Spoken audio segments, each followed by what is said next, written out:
should be fine. Okay, perfect. So like I said, today is an introduction to ESG and sustainability reporting. And mostly we're just gonna talk a bit about how it looks like and why. Yeah, from like a corporate standpoint, some from sustainability in the corporate world, so corporate sustainability. Perfect. And then we can move on. This is the agenda for today. We're going to start with talking what is ESG. We are, of course, going to mention, like I said before, EU legislation related to ESG, which are a lot, but I'm going to try not to bore you as much as possible, even though they are very hard to understand and they take really long time to understand. At least that's my perspective.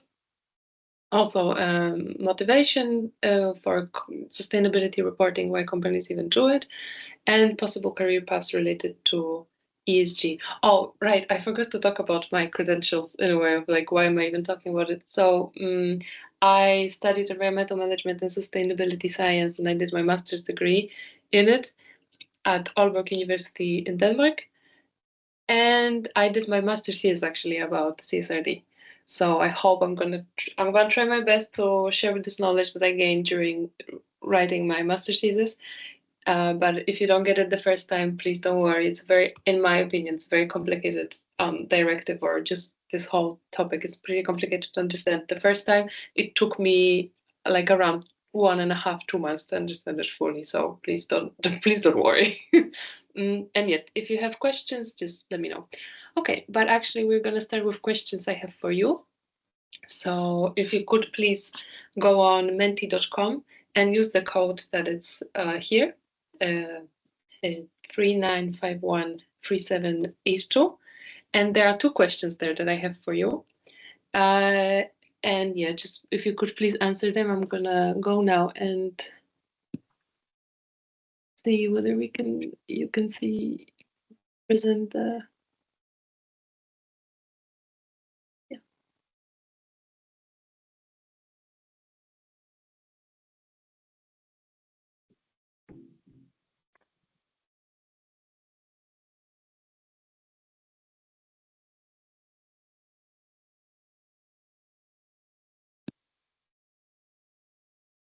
Yes, perfect. So just take your time answering those questions, and then if you're ready with the first one, you can also move on to the next one. But that can also wait. Sorry.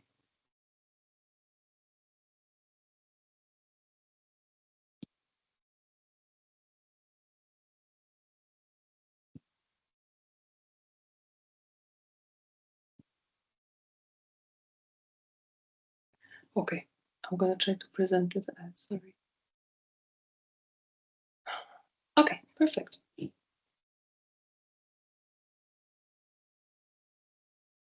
So yeah, I think there are only 5 people I can see here. So I can wait a little bit for more people to join like this. And again, if you didn't hear me the first time, you just go on menti.com and use the code that is written here, 39513782, and just answer these questions. And yeah, I just want to see how many of you have heard the term ESG before and how many have not heard it. And it's completely fine if you haven't. This is why we are having this webinar today.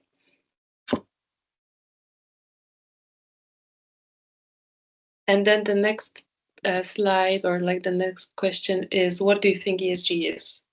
What do you think this abbreviation stands for? So yeah, whatever your idea is, there are no wrong answers here. I just want to kind of understand what is your starting point, so we can just talk about it a bit more, so we can all understand it. Okay, so I think that more or less 9 people are joined. Like 9 people seem to join the Menti. So most of us don't know what it is, and that's completely fine. This is why we are here today. And then we're gonna move on to the next. Yeah. So someone says no idea. What do we think ESG is? Something for environmental policy and goals, set of regulations for responsibility and social. Yeah, So most of you actually are kind of right. For example, this answer criteria how an organization impacts topics such as environment, social themes, and governance. Yeah, basically, for now we're just brainstorming, but of course I'm going to explain what ESG is later on. But most of you have a really good idea about what is ESG. That is kind of a framework used to evaluate how organizations manage their impact on environment and also on just sustainability overall. Yeah, perfect. Okay, so 8 people have answered, and I think we can continue with the presentation. So you can stop with the Menti now, right now, with that Menti. But thank you so much for participating in it. And like I said, I just wanted to see what is our starting point. Yep. So moving on to the proper presentation right now. So ESG, like you actually said, it is a term or criteria that is trying, in my opinion, trying to grasp the definition of sustainability, which nowadays is understood as meeting the needs of present generation without compromising the ability of the future generations to meet their own needs. So sustainable, I'm sure we've heard sustainability before. It's a very hot topic right now. And there are a lot of definitions of sustainability, but I think the most, in my opinion, and I think the most used one is this one that I have here on the presentation, which is exactly, like I said, meeting the needs of the present generation without compromising the future. So if we have like a finite resource like water, we as a present generation need to learn how to manage it sustainably in a way that future generations can also use. For example, the same resource that we have that is finite. It's not infinite. We cannot just keep on making water. It doesn't. Yeah. So I hope that makes sense. Yeah. So that's what ESG kind of is in the corporate world, is a criteria trying to grasp sustainability, the whole very wide term of sustainability. Yeah. ESG originated from corporate social responsibility in the 50s, and corporate social responsibility, or CSR, is a concept that assumes that companies should act for the benefit of society and the environment, going beyond their traditional and legal economic obligations, meaning that there was this, I think, economist, Howard Bowen, who came up with CSR in the 50s, and he basically thought that companies should do more than what their like code of conduct in a way. They just need to do more for the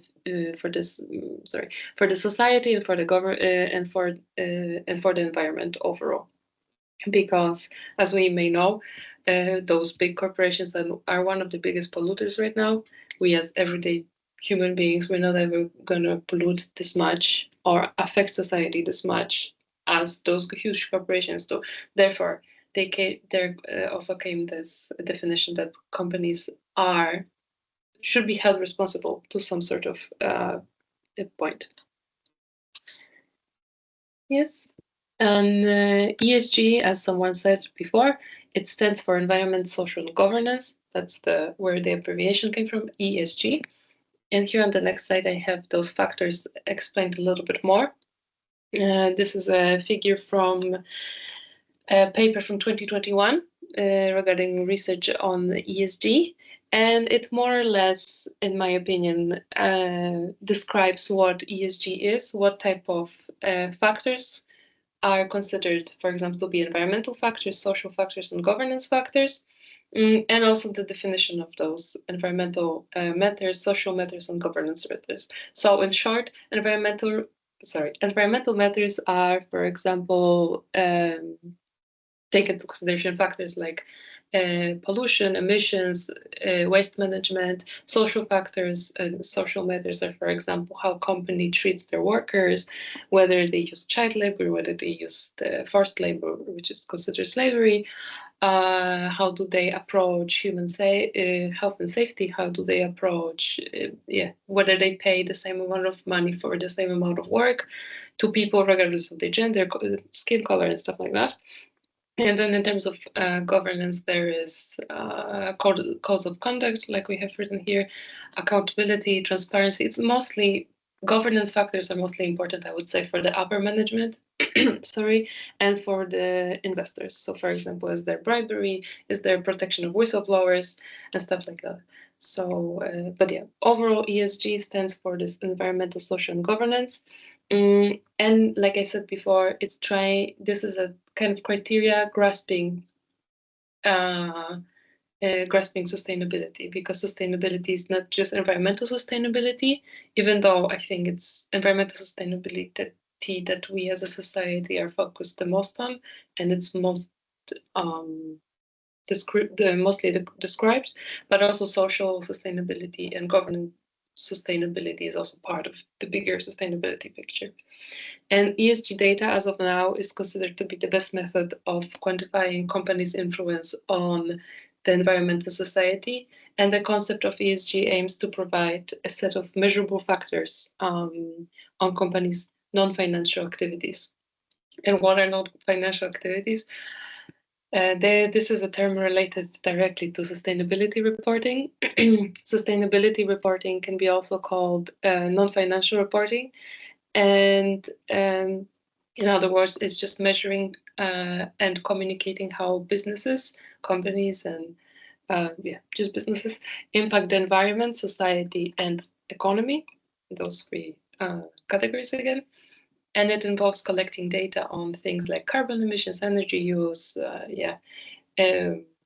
supply chain practices, diversity in the workplace, and sharing that information in a structured way.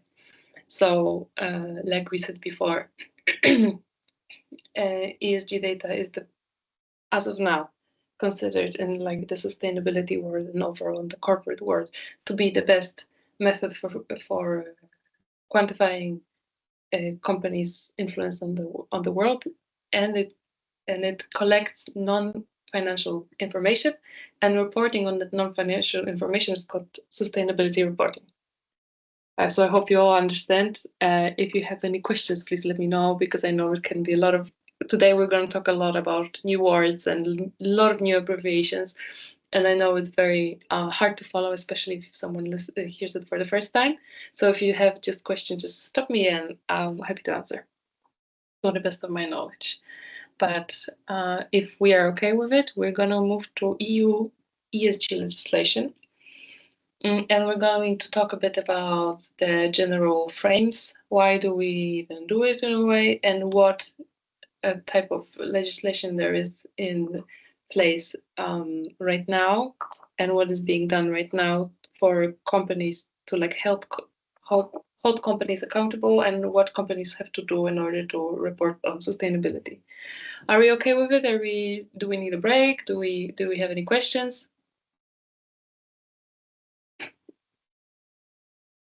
Okay, I think no one is. But yeah, if you also don't want to like speak, I think there is also a chat option. So please feel free to also write in the chat. So yeah, okay, we're gonna move on then. But if you have any questions, let me know anytime. Okay, so we're going to start with EU Green Deal. I think this is from what the most popular thing from all of the legislation that I'm going to talk about today. EU Green Deal is a growth strategy that's launched in 2019. And the objective of the Green Deal is to shape EU into modern society with resource-efficient economy.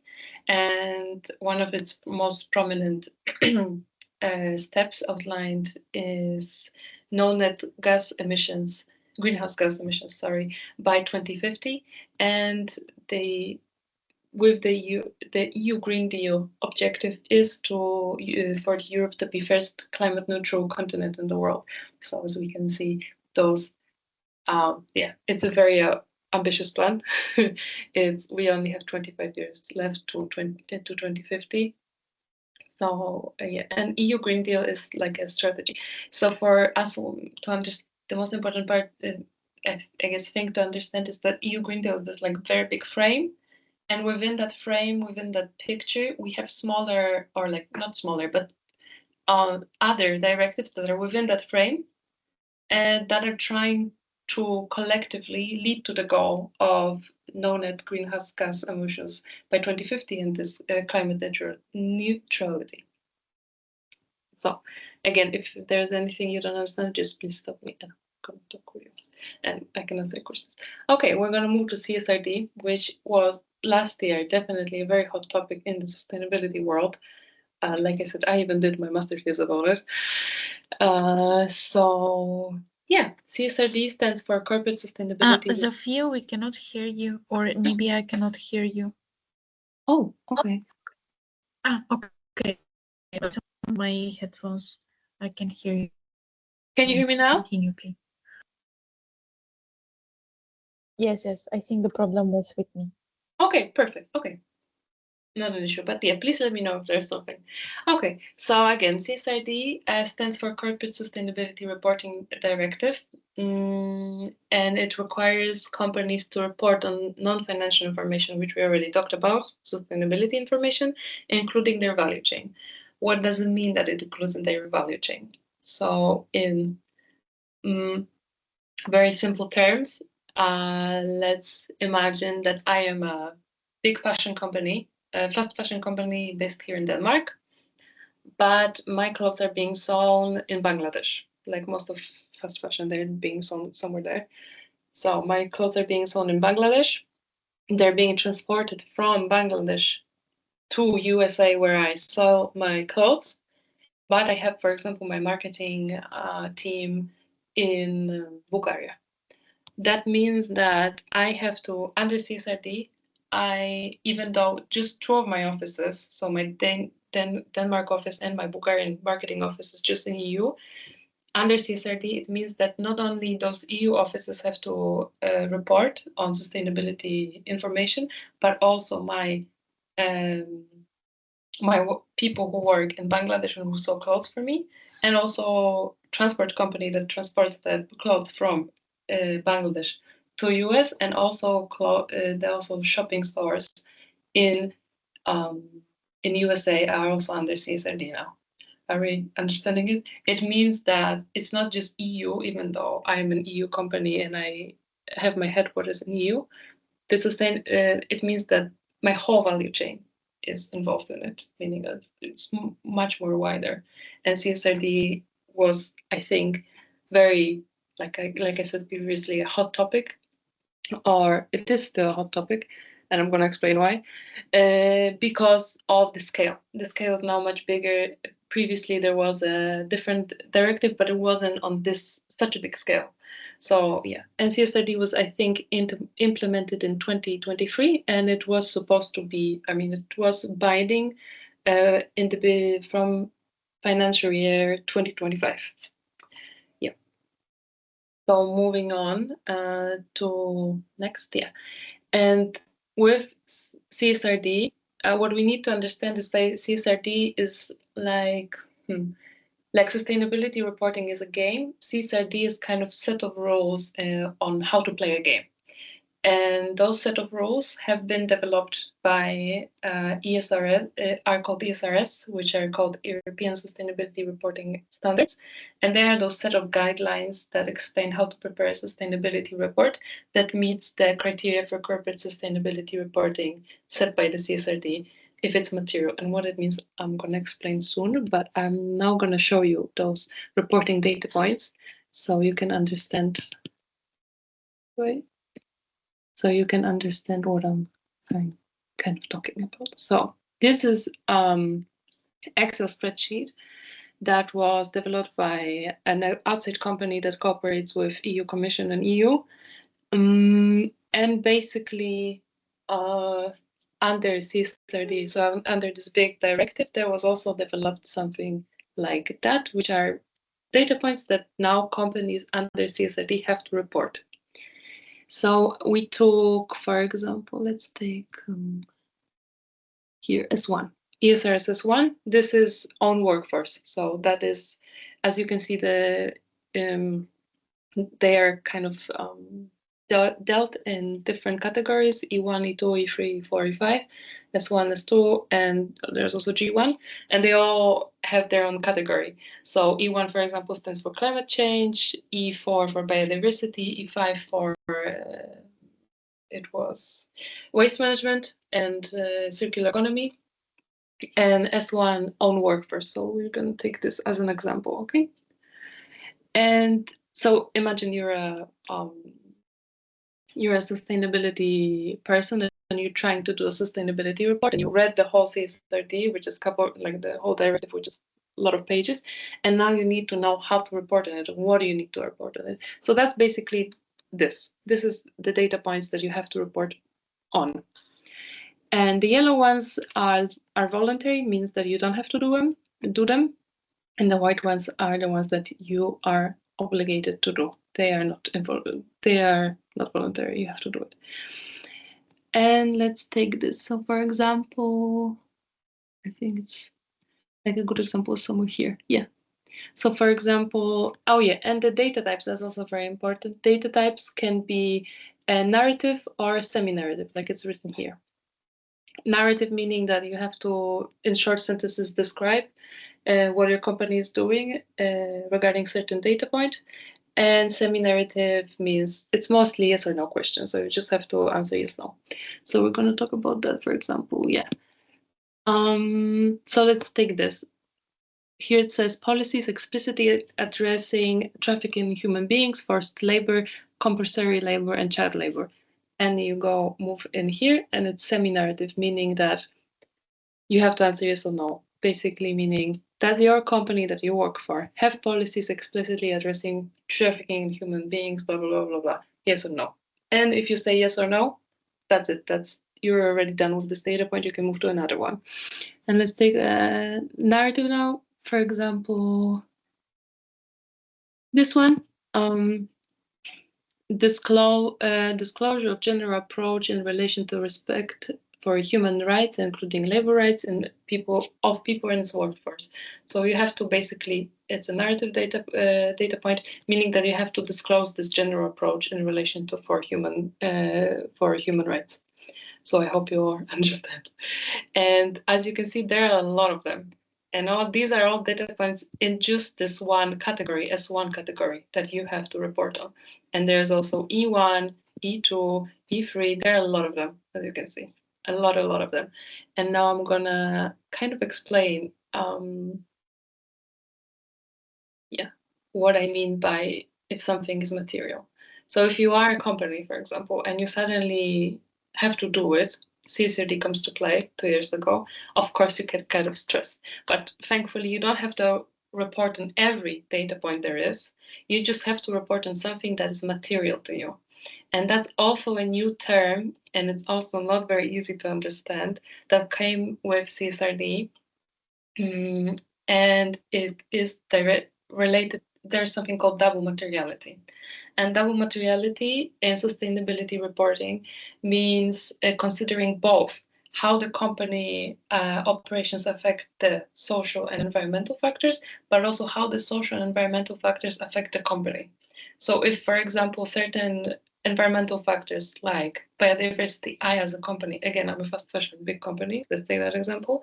I'm a big fast fashion company and I affect climate change, but also climate change affects my financial responsibility activities.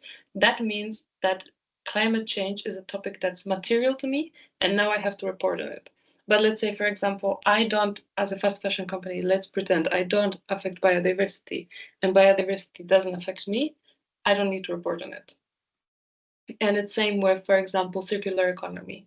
I affect circular economy factors, meaning waste management, but that doesn't affect me.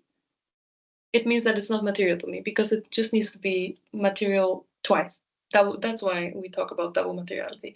And I know it's very hard to understand.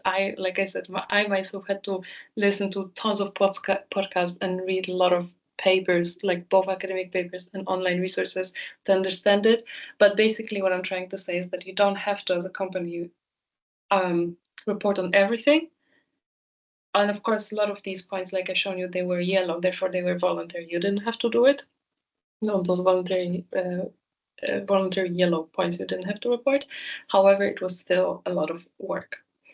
And there's also another documents have been developed in order to help companies on reporting on it. So, and they were developed by this outside company, EFRAG, that basically, and these documents here, if I scroll, they basically describe how to report on certain factor that is material to you as a company. So like I said, I took this S1 example again here, as you can see, S1 on workforce, and here is basically in 40 pages explained how everything should be done. Yeah, I know it's very complicated, and because that it was so complicated, a lot of companies got really intimidated by it. Something called Omnibus was introduced. And Omnibus actually is a very new thing. It was introduced in February of this year, so 5 months ago, not even half a year. And Omnibus is a simplification package aiming to reduce administrative and reporting burdens on companies and unlock businesses' investment potential. Meaning that in lay terms, it means that a lot of companies, like I said previously, were very intimidated by this reporting, sustainability reporting under CSRD. They couldn't understand what is material to you, what is not material to me. It also took a lot of energy and resources. Like I said, companies suddenly would have to employ their specific sustainability reporting specialists. And because of that, there was a pressure on EU, and they introduced Omnibus, which, for example, introduces 25% cuts in reporting responsibilities, meaning that now certain companies can report on 25% less. It's still, again, because it's so new, it's still not 100% kind of clear what should be done, and it's very complicated. That's why it is still a very controversial topic. Some people think Omnibus is a good idea. Some people think it's a bad idea, because if you have such a ambitious plan of being neutral, climate neutral continent, and to not emit greenhouse gases, maybe you cannot play safe here. But then on the other hand, a lot of companies, for example, wouldn't invest in Europe anymore, because if they invested in Europe, that meant that they have to report under CSRD. That's a lot of work for them. That's why, there are both advantages and disadvantages to Omnibus. In my private opinion, it's not the best move. But I also understand how companies can feel just intimidated by it, because big companies, they have resources to employ their own and start their own sustainability departments within the company, but certain companies, smaller companies, don't have money to do that. So yeah. And again, if we want to know more about Omnibus, here is a link in this presentation that will be available on our docs later, and we can preview it here and just read about it here. But like I said, I think even the people who are professionals, they don't quite understand it's very complicated. Overall, the sustainability realm with CSRD was already complicated, like you could imagine, with all of these data points and everything. And then introduction of Omnibus, which is supposed to kind of help complicated things even more. So it is, as of now, very complicated. Yeah, people don't know what to do. And from what I hear from my friends who work professionally with it, it's people are very confused even more than they were 5 months ago. But that's okay. I think it's gonna clear out. But just wanted to let you know, because Omnibus is a very important thing right now in EU, and it also affects sustainability directly. Okay. Moving on to another directive is CSDDD, which stands for Corporate Sustainability Due Diligence Directive. And like I told you before, I want you to think that CSRD is kind of obligations and sets of rules, how to disclose information. This is CSDD sets obligations whether you need to disclose that, if that makes sense. So companies cannot, under CSDDD, companies cannot cherry pick on what type of sustainability matters they talk about. They have to take action. And in order to do that, they have to identify, prevent, mitigate, and account for negative human rights and environmental impacts within their operations, subsidiaries, and again, value chain. So it's again very big scale, and it's even more worldwide scale than CSRD. CSRD was most based in EU. And as of now, only companies that employ over 1,000 employees and have worldwide net turnover over 450 million euros have to comply with CSDD. And like I've written here, it's also affected by Omnibus, but I actually don't know how exactly. So that's something to definitely read about and research more. But yeah, and you may think, if what happens if you don't do it, if you don't comply with CSRD or CSDDD, you can pay a fine up to 5% of your yearly net turnover. So for a company, again, pick any European fast fashion company, for example, their yearly net turnover is millions of euros. So 5% is still millions of euros. So that's a lot of money. So companies, in order to avoid these penalties, they just have to comply, and they have to address their impacts on human rights and environment, and also social overall, just sustainability. Are we following? Do we need a break? Is everything all right? We are following. Okay, I know it's very complicated. I'm trying my best to kind of quickly talk about it without, because I think I have written whole 120 pages of my master's thesis was just about CSRD and just about biodiversity within CSRD. So about this whole EU legislation, you can have a whole books. So I hope you still understand it, even though it's very kind of fastly described here today. Okay, then moving on. Another legislative measure implemented by EU is something called VSME, which is voluntary reporting standards for SMEs. And SMEs are considered small and medium-sized enterprises, so they're companies around up to 200 people. And SME is a voluntary framework, VSME, is a voluntary framework for those SMEs, small companies and medium companies, providing more accessible alternative for CSRD. And it's voluntary. That's very important to understand. So you don't have to do it. And from what I heard from my friends who work for those smaller companies, they don't use CSRD anymore because they kind of don't know if it is legally binding or not. Therefore, they use VSME, but it's voluntary, so that means that you don't have to do it. And again, a company called EFRAG, which developed those data points that I showed you before, has also developed standards to understand the VSME. And here is everything is described. And here, for example, the standard is here it says that the standard is voluntary, like I said, and here it's described what is considered a micro company, small company, and medium company, and everything is just disclosed here. So if you are an owner or a person who works for a small company and you're thinking, oh, do I need to report or not? This is what you read, and after that, you're finding out. Okay. Moving on, we're going to talk about EU Taxonomy.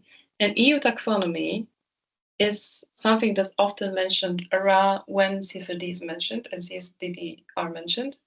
However, EU taxonomy is a little bit different because it's a classification system, and it's designed to assist companies and investors in identifying environmentally sustainable economic activities, or just companies, and make sustainable investment decisions. And we can go here again on the website. And on this website, everything is explained. What is EU taxonomy? I can move here, for example, like it says here, it's not a rating of greenness of a company. It's just a classification system to help investors and companies to make informed decisions. And it sets, it's just a classification system that helps identifying environmentally sustainable companies and activities. And here, if we go, I think in all activities, here is, for example, here is this set of activities. Let's say we are a company that does something with airport infrastructure, and these are this classification and what, like, requirements on what should I do as a company to do no significant harm on, for example, circular economy, let's say. And here we can see that at least 70% of non-hazardous construction and demolition waste generated on construction site is prepared to reuse, recycle, and other material recovery. And there we go. It's like it is on other also factors. They are here, there, and yeah. And then there are on other activities also here. So whatever is applicable for you and for your company as a person, or as a company owner, company worker, this is what you use. Yeah. And here we have a figure that I hope will kind of, oh, sorry, that's not the figure. But yeah, in order for the company to be environmentally sustainable, there are those 4 conditions that the company have to meet, meaning make a substantial contribution to one of the environmental objectives, do no significant harm, comply with minimum safeguards, and comply with the 4 applicable technical screening criteria. Everything is again explained on the EU taxonomy website, like the previous one, like the previous link. And here is the figure that I think is very important, and I hope you're gonna kind of understand maybe a little bit more how it all interplays with each other and how it all is connected. So like I said before, I want you to think of EU Green Deal as like a big frame. And that we can see that here within that frame, we have CSDD and CSRD that are kind of separate, but actually are connected to each other. And like I said, I want you to think of CSRD as like a disclosure requirements. Here it is, and CSDD as action, and yeah. And EU taxonomy is under all of it, that kind of defines what is environmentally sustainable and what we can consider as environmentally sustainable. And it is especially important for people who are investing, for investors in certain companies. Maybe for us as customers, it also is important, but definitely for people who want to make certain informed decisions. This is why this set of measures are implemented in order to make this decision. So I hope you still are following me and understanding me. Okay. Moving on to the last one, last set of laws that we're going to talk about today. It's something called Fit for 55. It's a set of laws aiming to reduce EU greenhouse gas emissions at least by 55% by 2030, so in 5 years, and put EU on the path to achieve this climate neutrality by 2050 that we talked about with the EU Green Deal before. And it consists of 18 proposals, 8 are strengthened, previous legislations are strengthened, and there are also 5 new activities. And it works across areas including climate, energy, fuels, transport, land use, and forestry. And if you click here, I made the link here, everything is just explained again on the EU website. Here, what it is and how it works. But essentially, it's again a set of smaller laws. to help EU be more environmentally sustainable, but also just more sustainable, not only in the environmental terms, like we talked about previously, also in the social terms and also in the governance terms, because sustainability is this one big picture that kind of has 3 categories, right? Okay, if you have any questions, please do. But now we are going to an interesting part on why do companies even do it? Why do companies bother? Why do they do the sustainability reporting? And firstly, they kind of have to. Certain companies are obliged to do it. Like I said before, I mean, I didn't say that before, but like you could see with the CSDD, it's only companies that employ over 1,000 of employees. Therefore, it's legally binding for them to use CSDDD. It's legally binding for them to follow it.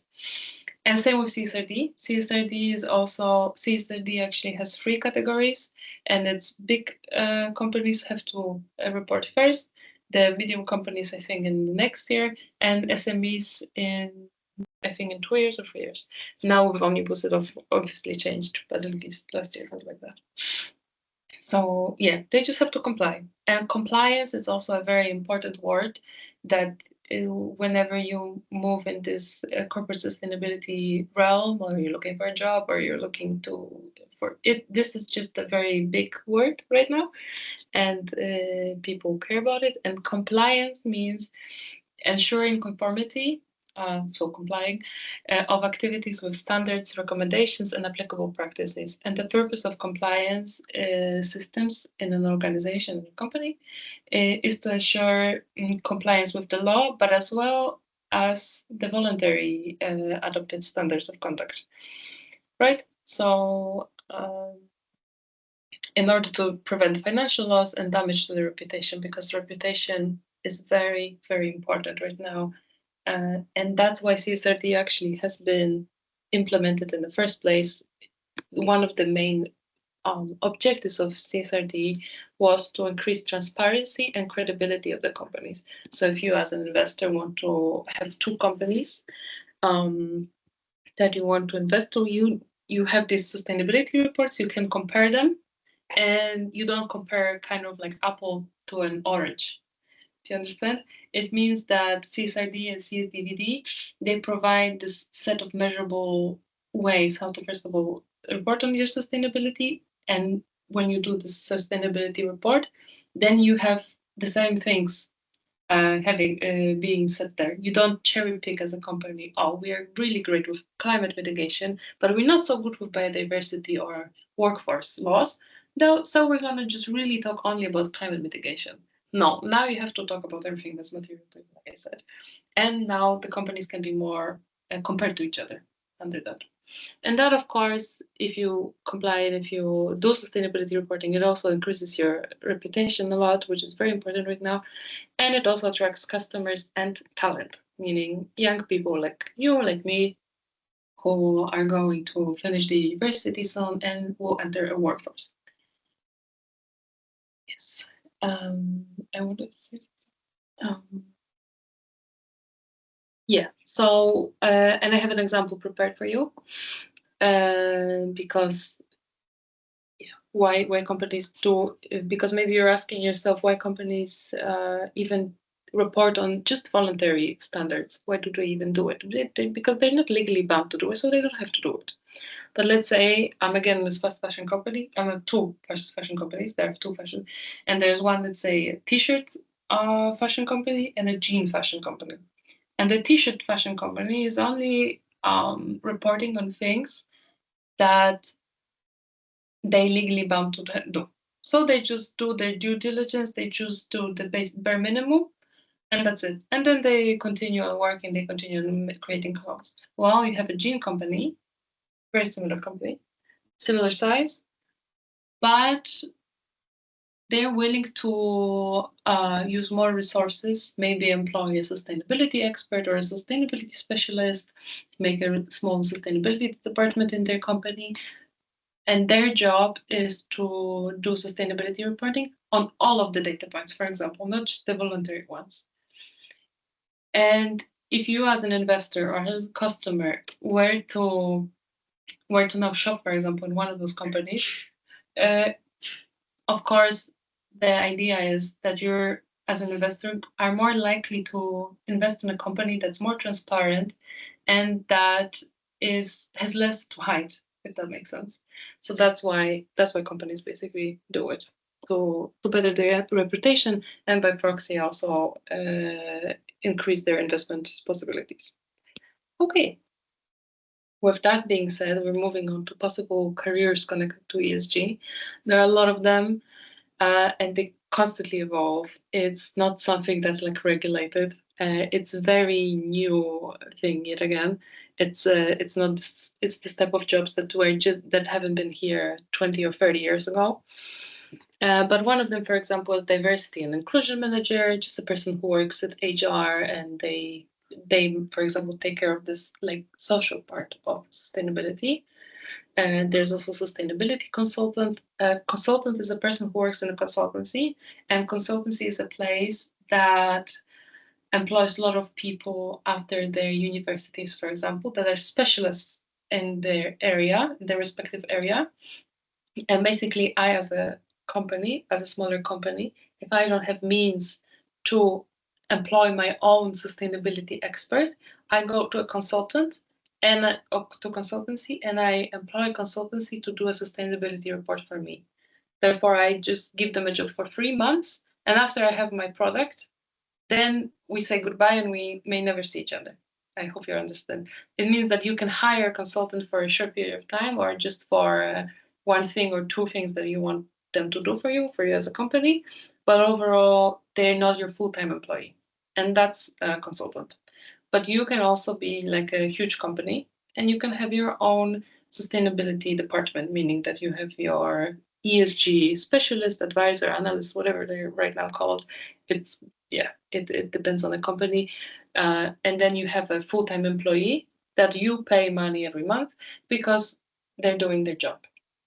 So, for example, one day they're doing ESG reporting, the other day they're talking they're collecting the data, the other day they're communicating the sustainability efforts to investors.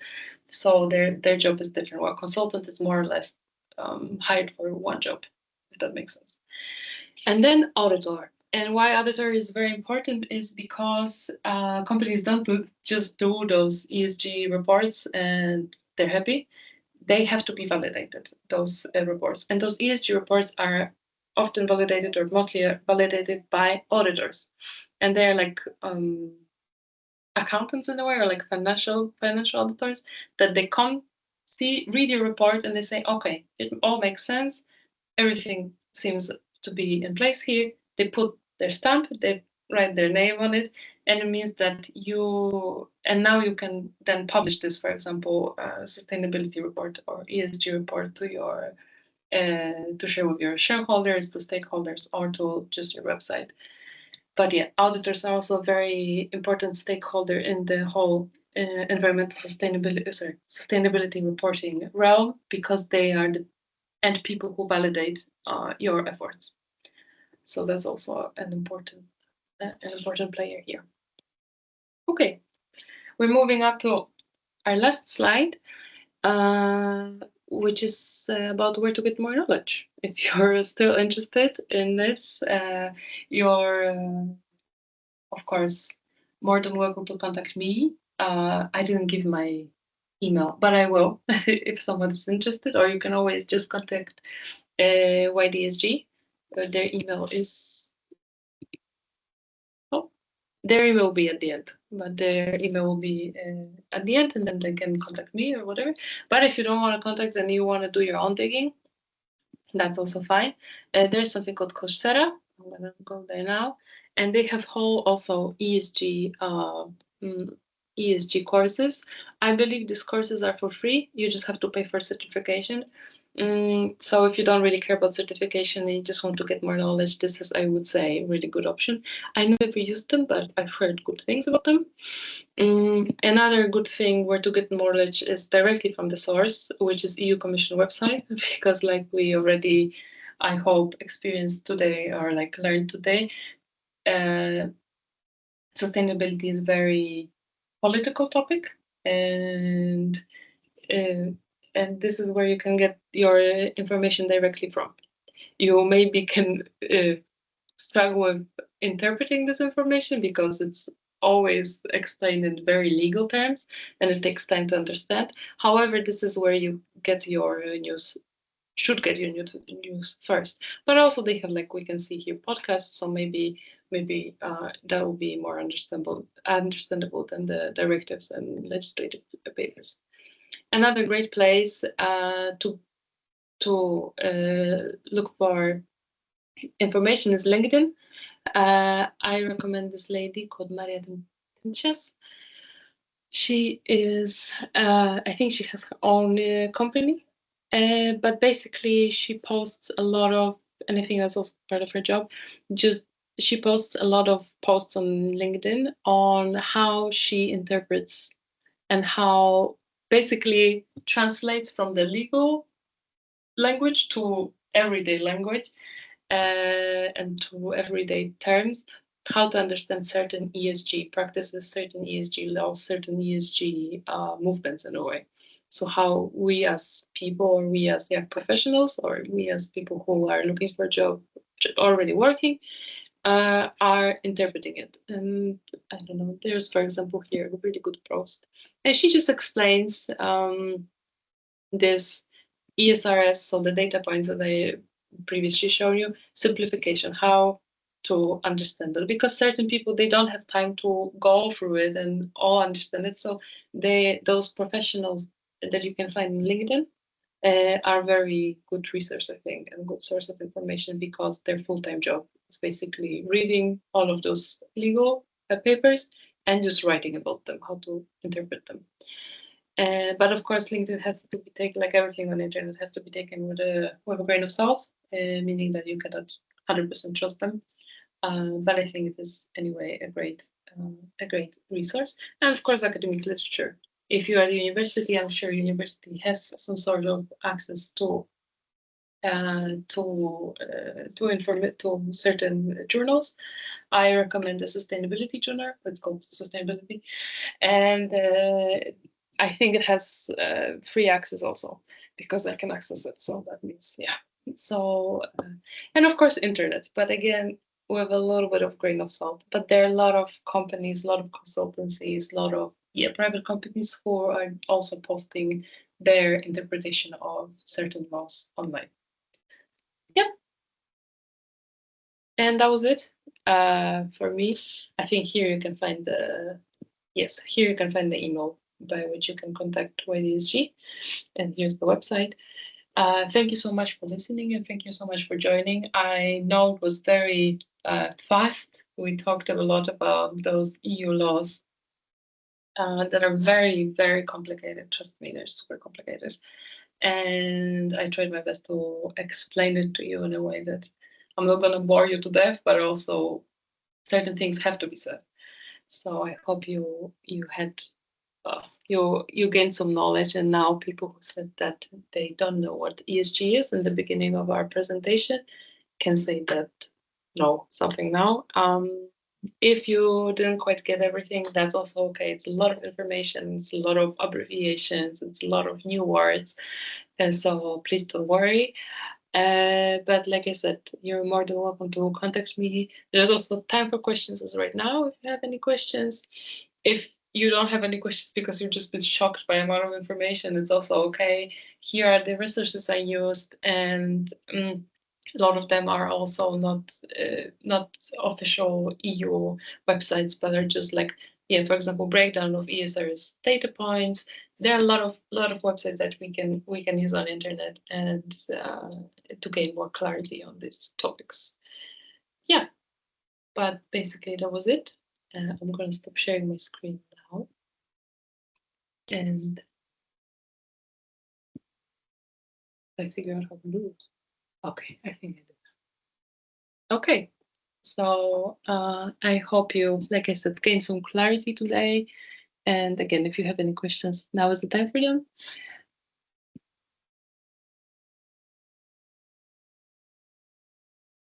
I have one about the principle of double materiality, if you can explain that again. Whether I can explain double materiality again? Yes. Okay. Yes, of course. So I have this here.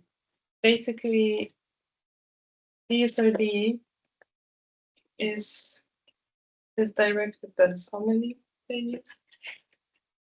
Okay, I have it here.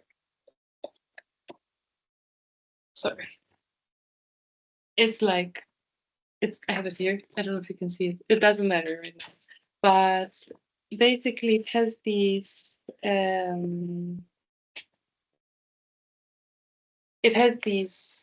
categories, like I said, ESG, and there's E1, E2, E3, E4, E5, S1, S2, S3, S4, and G1. And they all stand for different things. So like I said, for example, E1 is climate change, E2 is pollution, E3 is water, marine resources, E4 is biodiversity and ecosystems, blah, blah, blah. Basically, double materiality, and that's also, again, like a discussion topic, how to understand that. Double materiality means if something is doubly material to me, it means that not only me, I as a company affect certain factors. So for example, climate change. My activities of my company, I emit so many pollutants that I affect climate change, but also climate change. So the fact that it's warmer, the sea levels are rising, climate change affects me and affects my financial activities, my financial gain. I don't know how to. Let me think of an example. For example, I don't know. That's a good example.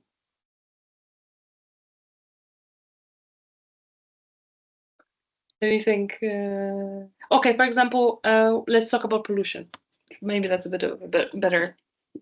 I emit pollutants, and therefore I impact the outside world by emitting pollutants, but also pollutants not only that I just emitted, but also other pollutants that other people emitted and other companies emitted affect my activities. For example, I have to clean water twice or something like that. Someone polluted water, therefore I need to clean water I need water, for example, to produce clothes.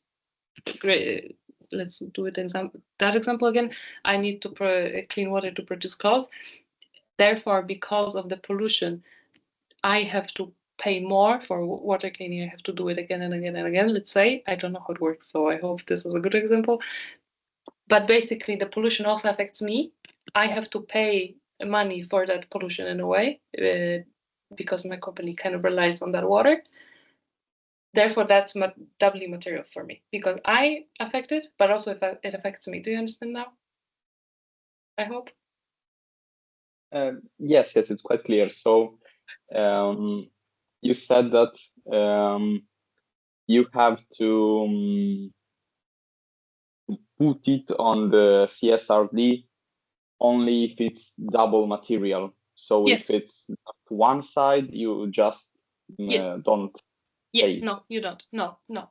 You only report on it if something is doubly material to you. Am I right? I think I'm right. Yes. Yeah. So in other terms, it means that it's it's important to you. If it's you will report on it if it's only doubly material. Yeah. Okay. Thank you. Yeah. Any other questions? Are there? We have a question in the comment section. Oh, I can't see it. Oh, sorry. Yeah. From Martin. Do you think all these regulations, bureaucracy, controls, and criteria for companies in EU are affecting their competitiveness in a bad way? If we compare EU companies and their USA counterparts, American company market caps are in billions, trillions, a lot more than EU, same sectors. Do I think it affects? So I'm not a professional in a way of like I've never, besides my academic work, I didn't work with it, so I kind of don't know how it works in real life in a way. And I think definitely your perspective depends on who you are as a person. I, as a environmental professional, as a sustainability specialist, because of the university that I finished, I think sustainability is the ultimate goal. Therefore, I think it is important to go through it anyway. However, if you are a financial worker, if you're an accountant, if you are a CEO of a company and your ultimate goal is financial gain, then yeah, I think it can negatively affect the how this bureaucracy can negatively affect the competitiveness, because right now under CSRD, EU is better, less interesting place in a way to invest in. That's why Omnibus was actually implemented. Fun fact about Omnibus, what I read from LinkedIn again, apparently most of people who pressured to relieve companies from reporting so much from all this bureaucracy were mostly politicians. They were not companies. They were mostly politicians and lobbyists. I think it was actually Emmanuel Macron. And also I know that Trump doesn't like it, and that I think some of the people in his secretary don't like CSRD and CSDDD. So it was them who mostly pressured EU to kind of release Omnibus, not the companies themselves, if that makes sense. So yeah, I think it depends. To answer your question, yeah, I think it affects definitely competitiveness. But yet again, I, as a person who thinks privately, and this is my very private opinion, that sustainability is super important, and we should all care and work together. Yeah, that's. I think it's good. It's a good idea. Of course, it's. I think, of course, CSRD and CSDDD, they're very ambitious and they're very intimidating. I get that, but now, like, ambitious things are not done in an easy way, if that makes sense. We have to be ambitious and we have to go out of our comfort zone as a society, or as like company workers, or as a politicians, and we have to make those maybe brave, sometimes controversial, take those steps in order to ensure a sustainable and livable future for the future generations. So yeah, but that was my private opinion. You can have a different one. That's completely fine. And then there is a second question again. Yes, the biggest polluter countries in the world are USA, China, India, EU, and Russia. Do you know if they have responsibilities regarding these? I mostly am educated in the EU laws. However, in Russia, I have absolutely no idea. In terms of Russia, I know that USA have their own set of rules. I think they're trying to their best to do something there. And I think the same thing happens with India, with some country in Asia. I don't remember which one right now. But I think as in EU, we're also relatively small, not country, how do you call them? Continent compared to others. I think we're trying to be like a leader in sustainability right now. That's why the Green Deal and everything like this, it's very, very ambitious. So I think as of now, we're trying to lead this sustainable change in a way. But I'm sure that other countries and other continents have their own respective sustainability laws. And I'm sure that our, like, even countries in EU, member states, have their own respective sustainability laws, right? Because we have EU as like an entity over us, but as member states, we can have our own laws. We have to comply, of course, with the top EU, but we have our own, like, maybe stricter laws or something like that. So yeah, but answering your question overall, I'm not sure. You would have to check it yourself. Yeah, I know about China that their Ministry of Finance in December 2024, they released some kind of basic guidelines for sustainability reporting, but I think most of well, not most. I think also USA should have something like this. I think they do. I know that they have like USA is also a big country. I'm sorry to interrupt you. I know that, for example, they have something on sustainable fashion in New York, in like the state of New York. But yeah, I think their politics look a bit different than ours. So I think their whole state, they're kind of not like independent from each other, but they can have different laws. So I think it's also like different on state law level and also on the country level. So yeah, it's kind of like us with EU and member states, I think. Yeah. But I think they do have something, even though Trump is the president, which is he is very famously not a big friend of ESG and not sympathetic. So but I'm sure there are some other people who are doing hard work in terms of sustainability there in states also. Yeah. Okay. And thank you for your questions, Martin. Yeah.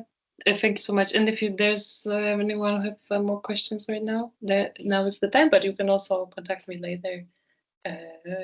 If you're from EYDSG, I'm on your WhatsApp, so just write to me anytime. Or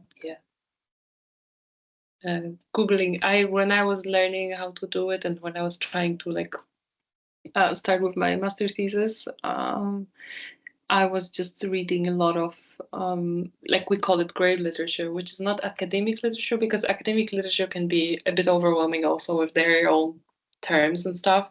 It's not very easy read. So I was just reading a lot of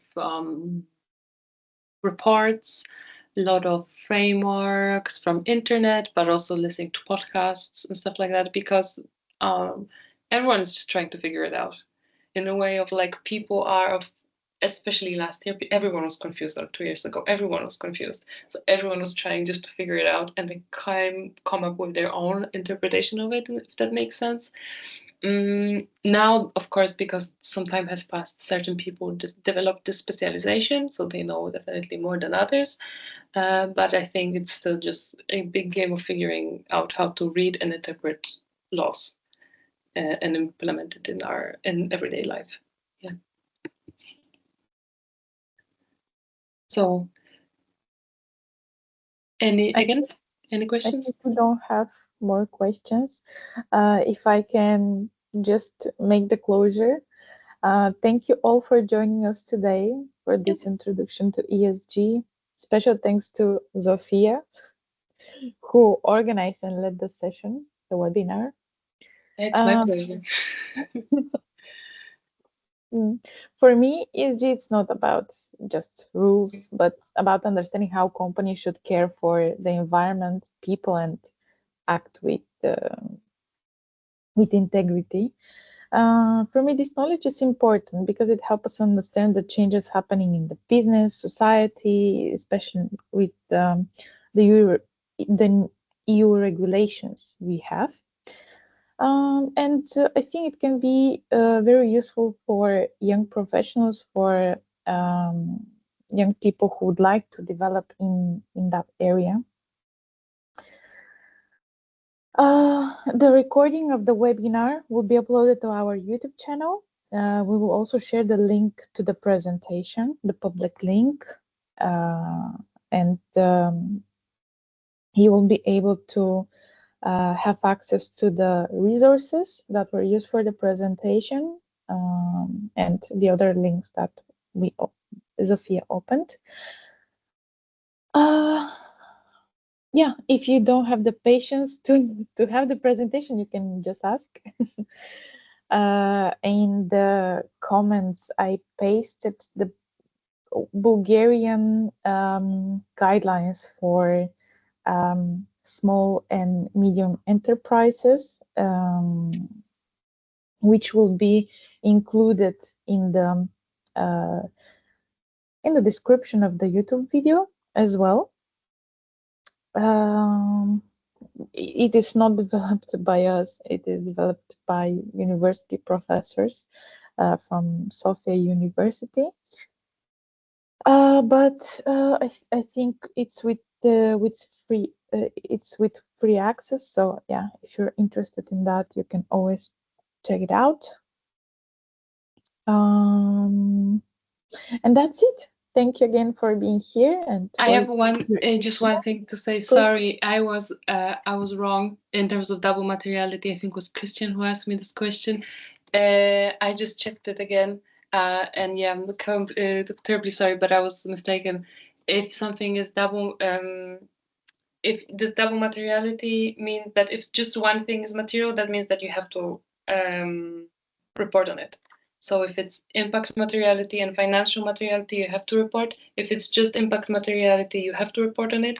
And if it's just financial materiality, you have to report on it. So sorry, I was wrong. It means if it's just one thing, if either of them are, if either of these factors are material to you, under this impact materiality or financial materiality, you have to report on it. Sorry again. Yeah, I got stressed. I'm sorry. So that changes a bit. It means that still a lot of things in reality, from what I've talked with my friends, just to finish it quickly, you still have to report on a certain amount of topics, but not a lot of those factors, not every of those factors can never be material. Like, yeah, not all of those factors are material to you, if that makes doubly material to you. What I'm trying to say is that from what I talk with my friends who work with it, it seems intimidating, but at the end of the day, once you start doing it, it's not that hard, if that makes sense. It's not that much of work, because at the end of the day, you don't have to change everything about your company once you report with CSRD, under CSRD, but you have to just report, meaning that you have to you have your paper, you have to look in the real world how it looks like, you have to collect the data and then say yes, no, or describe, like I previously stated. But yeah, it means if either of one of these things are material to you, it means that you have to report. Yeah. So sorry. Okay, now we can finish. Yeah, okay, so we said everything. Thank you again